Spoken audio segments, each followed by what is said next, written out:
સુરતમાં આમ આદમી પાર્ટીના 2 કોર્પોરેટરો વિરુદ્ધ એસીબીમાં 10 લાખની લાંચ માંગ્યાની ફરિયાદ પે એન્ડ પાર્કના કોન્ટ્રાક્ટર દ્વારા કરાઈ છે, જેને લઈ ચકચાર મચી જવા પામી છે। સુરતમાં પે એન્ડ પાર્કના કોન્ટ્રાક્ટર પાસે કોર્પોરેટરે લાંચ માંગી હોવાના આક્ષેપ સાથે એસીબીમાં અરજી કરાઈ છે। ત્યારે આમ આદમી પાર્ટીના 2 કોર્પોરેટરો જીતેન્દ્ર કાછડિયા અને વિપુલ સુહાગિયા વિરુદ્ધ એસીબીમાં પે એન્ડ પાર્કના કોન્ટ્રાક્ટર દ્વારા એસીબીમાં ફરિયાદ કરાઈ છે અને કોન્ટ્રાક્ટર દ્વારા સીસીટીવી ફૂટેજ તથા ઓડિયો રેકોર્ડિંગ સહિતના પુરાવા એસીબીને સુપ્રત કર્યા હતા। તો સામે આપના કોર્પોરેટર જીતેન્દ્ર કાછડિયાએ કોન્ટ્રાક્ટરના આક્ષેપોને પાયા વિહોણા હોવાનું કહ્યું હતું અને લીગલ ટીમની માહિતી લઈ આગળની કાર્યવાહી કરાશે તેમ જણાવાયું હતું। શું નામ તમારું? હિતેશભાઈ કાળુભાઈ ચૌહાણ।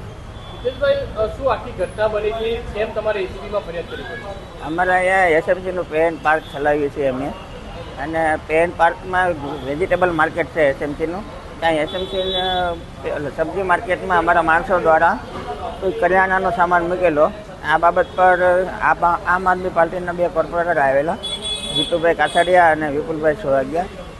એને પાર્કિંગમાં રાઉન્ડ મારી, પછી વેજીટેબલ માર્કેટમાં રાઉન્ડ મારી કે આ સામાન તમે મૂકેલો છે।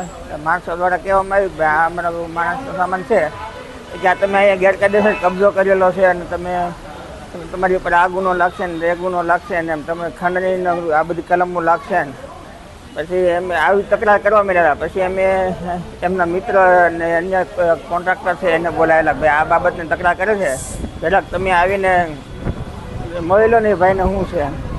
એ ભાઈ એને મળવા ગયા હતા, એને એવું કીધું કે ભાઈ કે પતાવટ માટે 11 લાખ રૂપિયા થશે। પતાવટ માટે પછી તો એ પાછા અમે પછી એમ કીધું 11 લાખ રૂપિયા થશે, એટલે આપણે ના પાડેલી। પછી પાછા બપોર પછી પાછા અધિકારીઓને બોલાવ્યા ઝોનમાંથી કે ભાઈ આ લોકોએ અહીંયા કબજો કર્યો છે ને આ છે ને તે છે ને।